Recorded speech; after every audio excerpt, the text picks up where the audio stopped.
नमस्कार दोस्तों, मेरा नाम है प्रमोद कुमार। जय बोर्ड डायरी में एक बार फिर से आप सभी का स्वागत है। तो दोस्त, आज अपन लोग अपना जो फिजिक्स का चैप्टर है पहला अवतल दर्पण, उसको अपन ने कंप्लीट कर दिया है। अभी अपन लोग उत्तल दर्पण वाले पोर्शन पे चलेंगे। नमस्कार दोस्तों, मेरा नाम है प्रमोद कुमार, फिजिक्स से नमस्कार दोस्तों, मेरा नाम है प्रमोद कुमार। जय बोर्ड डायरी में आप सभी का स्वागत करता हूँ। तो दोस्त, क्रैश कोर्स को आगे बढ़ाते हुए हम लोग चैप्टर नंबर 9 को अवतल दर्पण वाला जितना पोर्शन था उसे अपन लोग कंप्लीट कर लिए हैं। आज अपन लोग उत्तल दर्पण को देखेंगे, ठीक है। इससे आपका जो सवाल पूछेगा बस यही पूछता है, यहाँ जो लाइन लिखा हुआ, बट उससे पहले कुछ और जानकारी ले लेते हैं। इससे हो सकता है आपसे न्यूमेरिकल क्वेश्चन पूछ ले। याद है आपको उत्तल दर्पण मतलब ये गोल दर्पण कहाँ से अपन लोग प्राप्त किए थे? तो आपका कहाँ से प्राप्त हुआ था? ये गोला याद है ना। इस गोले से अपन ने बीच बीच में काट दिया, दो हिस्सों में टूट गया। इसको यदि दो हिस्सों में तोड़ेंगे तो आपको ऐसा दिखाई देगा। बाहर पेंट करोगे, ठीक है जी, तो आपका ये अवतल बन जाता है। और ये आपका अंदर से पेंट करोगे, इस अंदर साइड से, ठीक है, उभरा वाला हिस्सा चिकना रहेगा तो आपका उत्तल दर्पण बन जाता है। लेकिन दोनों ही स्थिति में, चाहे इस दर्पण के लिए चाहे इस दर्पण के लिए, दोनों का केंद्र कहाँ था भाई? इधर था। इसका मतलब इस उत्तल दर्पण के लिए केंद्र, अभी तो इसको यहाँ से सरका के कहाँ ले आया, इतना दूर ले आया, तो अभी भी केंद्र तो वही साइड ही रहेगा ना। केंद्र बदल के थोड़े उस साइड चला जाएगा भाई। ऐसे समझ लो इसको, वृत्त का जो झुकाव जिस ओर रहता है उसी और उसका केंद्र रहता है। तो इसका झुकाव इस ओर है, मतलब इधर की ओर केंद्र रहेगा, बाहर की ओर तो नहीं रहेगा, ठीक है। तो केंद्र इस बार आपका कहाँ आ गया? इधर आ गया।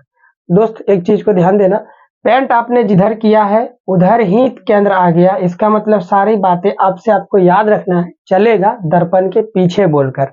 क्या बोलकर? दर्पण के पीछे बोलकर। ये तो समझाने वाला था, इसको मिटा देता हूँ। तो उत्तल दर्पण का डिफिनेशन क्या हो जाएगा? जब हम लोग गोले दर्पण को अंदर वाले पृष्ठ को पेंट कर देते हैं तो उभरा वाला सतह एक दर्पण की तरह काम करता है, जिसे हम लोग उत्तल दर्पण कहते हैं।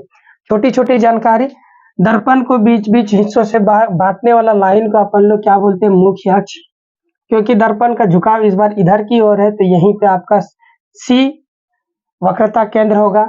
बीच में कहीं पे आपका फोकस होगा, ठीक है। जिधर झुकाव होता है उधर फोकस होता है। अब यहीं पे इतना चीजें समझ में, दो चीज आपको क्या रखना है, याद रखना है। अब सवाल जब से पूछता है सबसे ज्यादा कि उत्तल दर्पण में आभासी बड़ा छोटा, आभासी के बाद यहाँ होगा सीधा, आभासी सीधा और छोटा प्रतिबिंब बनता है। ये आपको याद रखना है। उत्तल दर्पण में हमेशा कैसा प्रतिबिंब बनता है? आभासी, छोटा, सीधा और प्रतिबिंब बनता है। किरण आरेख खींचने के नियम, हालांकि ये आपका अवतल दर्पण वाला कंसेप्ट से पूछता है सबसे ज्यादा सवाल, उत्तल दर्पण वाला नहीं पूछता। फिर जानकारी के लिए ले लेते हैं, क्योंकि ये दर्पण कैसा है? आभासी है। दो कंसेप्ट को याद रखेंगे तो इसको आप आराम से समझ जाओगे। एक कंसेप्ट क्या कि जो आपका दर्पण किरण है वो किरण कैसी रेखा में गमन करती है? सीधी रेखा में गमन करती है। ये बात याद रखना है आपको, ठीक है। अब आगे बढ़ते हैं। 4 केसेस है हमारे पास। समांतर किरणें यदि आएगी, किसके समांतर भाई? मुख्य अक्ष के समांतर किरणें आएगी तो वो कहां से होकर जाती है? फोकस से होकर जाती है। लेकिन इसका फोकस तो भाई पीछे है।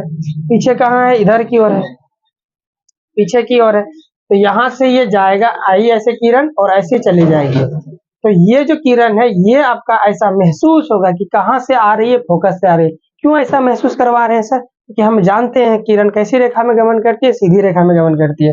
इसका यदि सीधी रेखा बनाऊं तो ये इधर से आई है ना भाई, डॉट डॉट डॉट डॉट, सीधा तो ऐसे ही नहीं जाएगा, यहाँ आके मुझे मिलता हुआ दिखाई देगा। और परावर्तन किरण जहां से मिलेगी मुख्य अक्ष को, या जहां से मिलता हुआ महसूस होता है, वो अपन लोग क्या होता है भाई? फोकस होता है। महसूस यदि हो रहा है तो आपका कैसा हो जाएगा? आभासी। और यदि सच में काट करता तो हम लोग उसको बोल देंगे वास्तविक। तो ये तो सच में तो काटने ना कर रहा है, हमें महसूस हो रहा है कि ये किरण यहाँ से आ रही है, तो ऐसे अपन लोग बोल देंगे आभासी फोकस। समझ में आ गया? तो यही चीज यहाँ पे है कि समांतर किरणें कहाँ से होकर जाती है? फोकस से होकर जाती है, ये आपको याद रखना है। और ये कैसा आ जाती है? आभासी वाला। इधर की ओर देखिए, यदि फोकस से होकर जाती है किरण तो कहाँ से समांतर होकर जाती है? किसके समानांतर? मुख्य अक्ष के समांतर। ये अपने अवतल दर्पण में याद किया है। लेकिन ये तो आभासी दर्पण है, उत्तल दर्पण कैसा? आभासी दर्पण है। तो ये जाती हुई महसूस होगी समांतर। तो फोकस से पहले किरण को बुलाते हैं, भाई तुम यहाँ फोकस हो, तुम्हारे सीधा में कोई किरण आएगा, इधर तो कोई किरण जा नहीं सकता, इसीलिए तुम्हें मैं आभासी बनाऊंगा। और इस स्ट्रेट लाइन को, मान लिया इसको मैं मिटा दिया ऐसे, ठीक है, चलिए मिटा देते हैं। तो इस सीधे लाइन को फॉलो करते हुए अब तो वास्तविक दुनिया में पहुंच गए ना, मतलब इस सीधा में तुम्हारा कोई लाइन आ रहा होगा, इसी को तो बोलते हैं फोकस से जाती हुई लाइन, या हाँ, जाती हुई लाइन महसूस हो रही है। तो फोकस से जाती हुई लाइन जब महसूस होगी तो किसके समांतर जाएगी, ऐसे, याद हो गया, मुख्य अक्ष के समांतर जाएगी। तीसरा आपने याद किया है, सी से जाने वाली किरण सी से ही जाता है। तो अगेन यहाँ पे अपन लोग सी तो कहीं इधर होगा बीच में, सी ऐसे, सी से जाने वाली किरण को अपन लोग डॉट डॉट डॉट ऐसे मिलाएंगे। हाँ, चलो तुम यहाँ से ऐसे जा रहे हो, ये दर्पण नहीं होता तो तुम सीधे जाते, दर्पण होने की वजह से तुम मुड़ गए इधर पीछे की ओर, लेकिन श्योर था कि तुम जाते तो सी से ही, दर्पण का मुखड़ा होने की वजह से तुम रुक कर वापस मुड़ गए। तो इसका मतलब क्या हुआ कि महसूस हो रहा है कि ये जरूर सी से होते हुए जाता। दैट्स वाई अपन लोग इसको बोलते हैं सी से जाने वाला किरण सी से वापस मुड़ जाती है। सीधा सा यही है कंसेप्ट, इसमें और कुछ तो है नहीं। ध्रुव से जाने वाला, ये तो बहुत आसान है। ध्रुव से यदि कोई किरण आती है तो angle i equal to angle r बनाकर क्या हो जाता है, तिर्यक हो जाती है, वापस उसी दिशा में मुड़ जाती है, दर्पण वाली दिशा में, इधर वाली दिशा में मुड़ जाएगा। और किसके साथ angle i equal to r बनाएगा, मुख्य अक्ष के साथ। ये रहा, ये पी है, ठीक है। हालांकि ये सब कुछ पूछेगा नहीं आपसे, क्या पूछेगा, उत्तल दर्पण में प्रतिबिंब कैसा बनता है और उपल दर्पण के उपयोग पूछेगा, जो एक ही का उपयोग है, आपको याद करना। बट उससे पहले, जैसे अवतल दर्पण है, हमने 6 केसेस दिखे थे कि अवतल दर्पण में अनंत में रखेंगे, सी से परे रखेंगे, सी और एफ के बीच में सी में रखेंगे, सी और एफ और पी के बीच में रखें, तो अलग अलग केसेस, हमने टोटल 6 केसेस को डिस्कस किया था। यहाँ पे ऐसा कुछ नहीं है, टोटल 2 केस है, एक अनंत वाला है और एक सी और एफ के बीच, सी से परे है। सी से परे क्या है, एक दर्पण के सामने है, सी तो सब इधर है ना, दर्पण के पीछे थोड़े ना रखेंगे। देखिए क्या है, कहाँ कहाँ रखेंगे इसको, एक तो बहुत दूर, दर्पण से बहुत दूर रख लेंगे, अनंत पे हो जाएगा। एक दर्पण के पास रखेंगे, यहाँ 2 ही तो केस बनेगा। सी के पास तो नहीं रख सकते, दर्पण के पीछे रखेंगे तो कुछ दिखेगा नहीं, चमकदार सतह इस बार है, इसलिए 2 केस ही बनते हैं, 6 क्यों नहीं बनते, समझ में है ना। ठीक है, तो उन फटाफट 2 केस को देख लेते हैं, इसके बाद इसका उपयोग देखेंगे, और बस उतना से ही सवाल पूछेगा, ये और इसका उपयोग, ये 2 चीज से सवाल पूछता है उत्तल दर्पण का, और न्यूमेरिकल तो खैर पूछता ही है। तो फटाफट से अपन उसको देख लेते हैं, ठीक है।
ओके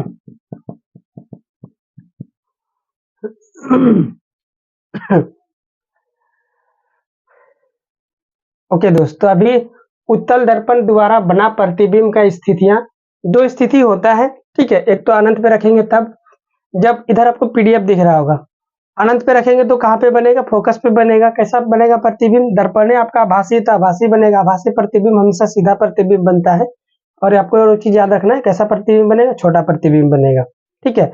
जब दर्पण के ठीक सामने रखेंगे, जैसे यहाँ पे रखें, ये दर्पण हो, ये दर्पण के सामने रखेंगे तो प्रतिबिंब आपका एफ और पी के बीच में बनेगा, क्योंकि आभासी दर्पण है तो आभासी प्रतिबिंब बनाएगा। आभासी प्रतिबिंब हमेशा सीधा होता है और हमेशा छोटा नहीं होता, हमेशा सीधा होता है, ये बात सत्य है। लेकिन इस केस में हम लोग का क्या है, छोटा बनेगा, ठीक है। प्रकृति तो मैंने आपको याद करवा दिया, एक बार डायग्राम समझा देता हूँ।